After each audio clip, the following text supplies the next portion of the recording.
The following is a special presentation of ABC Sports.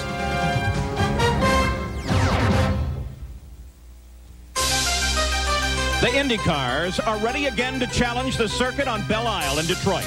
Last year was the first run on the island. It was the beginning of many changes. The race on a new, narrow, and difficult track saw its share of confrontation. The circuit demands bold driving, and that can be costly. Belle Isle rewards the brave and tenacious. Paul Tracy snatched the top spot from Michael Andretti and led for the first time in his career. Paul was now a force to be reckoned with. But the battle between the young warriors continued, ricocheting off the barriers, until both gave way to the experience of Bobby Rahal with designs on another PPG Cup. Even then, they would not give up, fighting every foot until Rahal took the checkered. The win helped boost Rahal and his team to a third IndyCar championship. For the past month on ovals, two men have battled. Brazilian Raul Boesel, searching for a first IndyCar win for himself and his team, qualified outside the front row at the Indianapolis 500 and took the lead.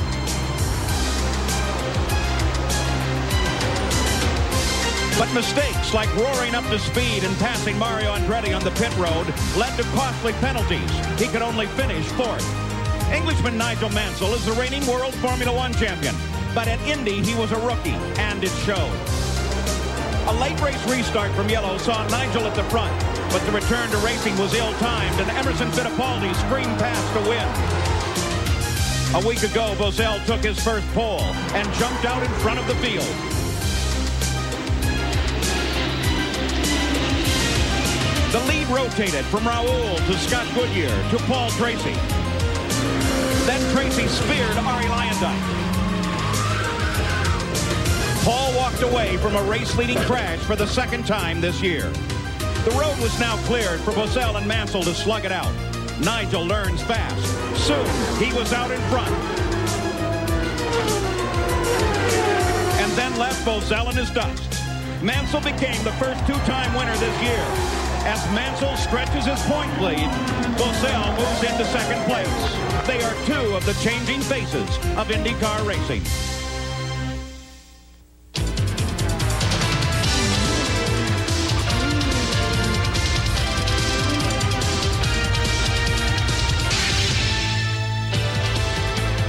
From Belle Isle in the Detroit River, it's the sixth round of the PPG IndyCar World Series, the ITT Automotive Detroit Grand Prix.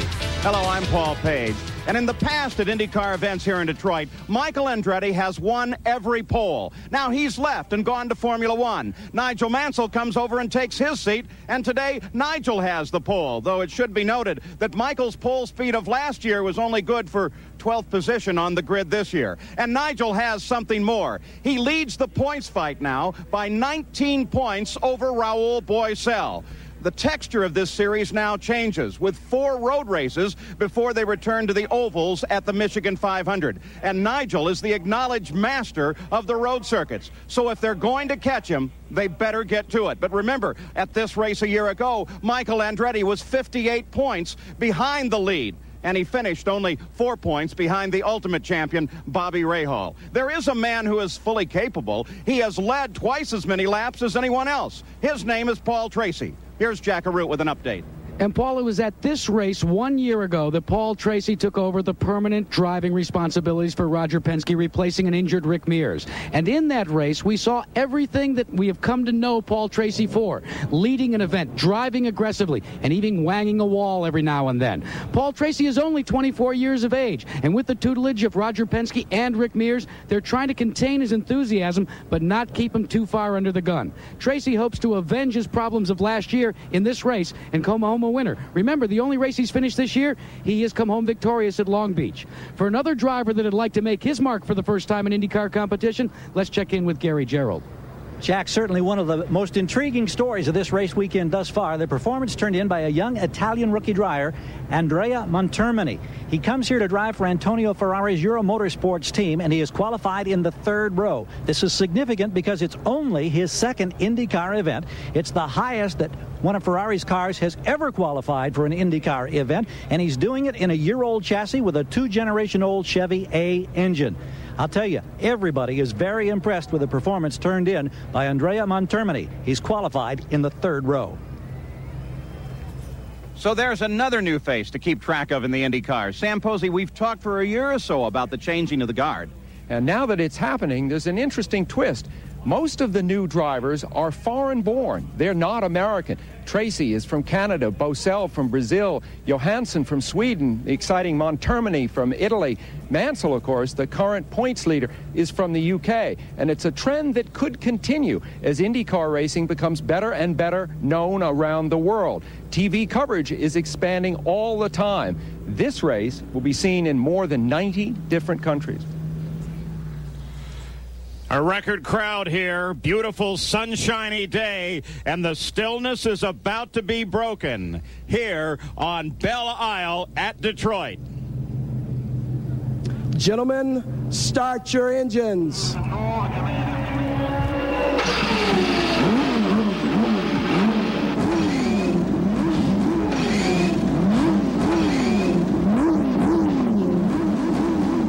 Representatives of the engine starts up and down the grid.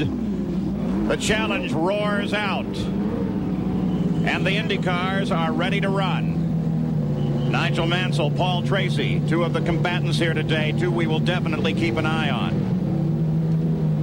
Paul Tracy sits ready to go as we had a gigantic field. On the pole with a new track record is Nigel Mansell. He's won every road course pole this season. Alongside is Emerson Fittipaldi, a 2-time winner in Detroit, but never here on Belle Isle. In row number 2, it's Paul Tracy, who won the last road circuit run at Long Beach.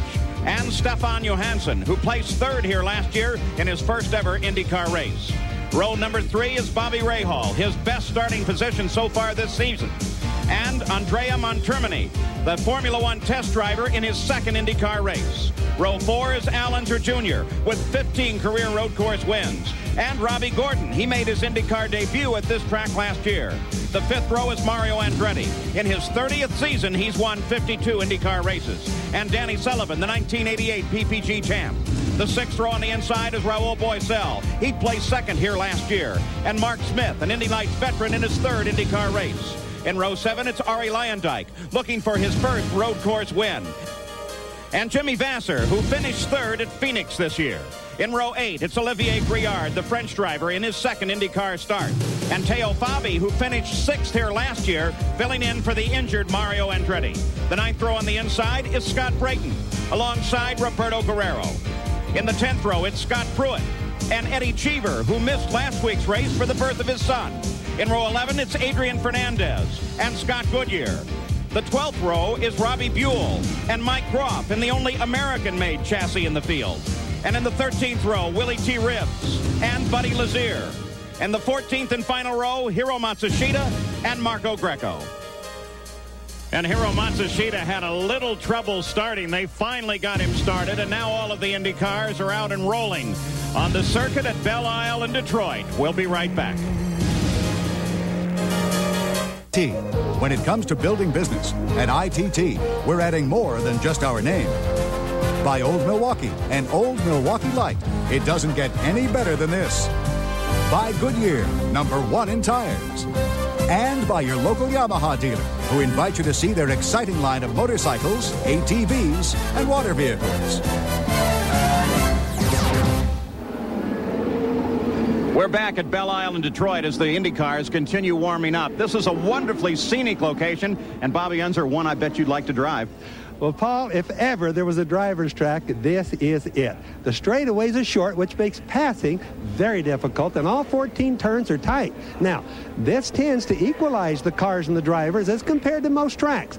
The flat surface is very narrow and rough in places. There's no relaxing any place on this track. And in my opinion, this was the best road course race last year, and with the cars being faster because of the tire and the engine development, today's race ought to be even better. On the pace lap now, 77 laps lie ahead, 161.7 miles, the race record set by defending champion Bobby Rahal, the only one to win on this course at 81.9 miles an hour last year. some of our onboard camera views. They are going to be spectacular today. Some of the most beautiful road here in the area. And the engines, well, it continues here in Motor City to be a battle between Chevrolet and Ford. And that battle, which began at the start of the year, actually began at Portland a year ago when Ford Cosworth scored their first win. Well, it continues on today. Lola dominates the chassis here today. Rahal Hogan chassis, the only one that is made in the United States. And that one, of course, at the hands of Mike Groff. So as they complete now the pace lap, moving away from the casino, let's look again at the field, the front of it at least, with Nigel Mansell, who was quickest in the morning warm-up session, Fittipaldi alongside, then Paul Tracy and Stefan Johansson. In row 2, Bobby Rahal, and the new Montermini sits there on the outside of row 3. Row 4, Al Unser Jr. and Robbie Gordon, and so much is expected out of Gordon driving for A.J. Foyt. Mario Andretti and Danny Sullivan in row 5. In the 6th row, Raul Boesel currently second to the points, and rookie Mark Smith. Row 7, Ari Luyendyk and Jimmy Vasser. The 8th row, Olivier Griard and Teo Fabi. Row number 9, Scott Brayton, Roberto Guerrero. The 10th row, Scott Pruitt and Eddie Cheever. In row 11, Adrian Fernandez, the rookie, and Scott Goodyear. Robbie Buell and Mike Groff. In the 12th row, the 13th, Willie T. Ribbs and Buddy Lazier. And the final row, Hiro Matsushita and Marco Greco. And now they stream toward Jen Swintel's green flag, and here we go. As look at the two Penske cars jump around Nigel Mansell on the start, and we're off and running already. Fittipaldi at the front, followed by Paul Tracy, and now Bobby Rahal comes up to challenge Nigel Mansell as the fight for second place develops. At the same time, a bit of a test between Tracy and Fittipaldi for the lead. You're on board the nose of Bobby Rahal's car.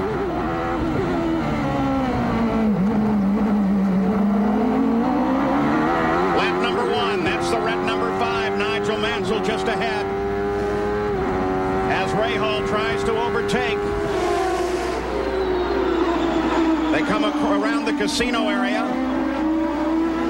right at the edge of the lake as they make the turn out here, the edge of the Detroit River. And Emerson Fittipaldi strongly in the lead now, but Paul Tracy already looking for any opportunity that he can find.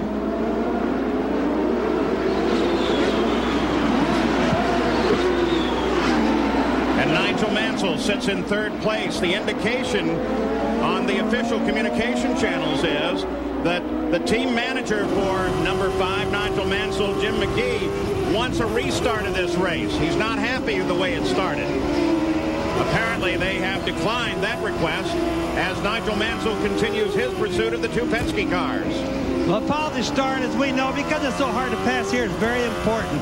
Emerson has more experience with it. He kind of knows what the flagman will let go by and what he won't. But from where we sit, it looked like it was a good start. Let's take a look at that start again, Bobby, and maybe we can get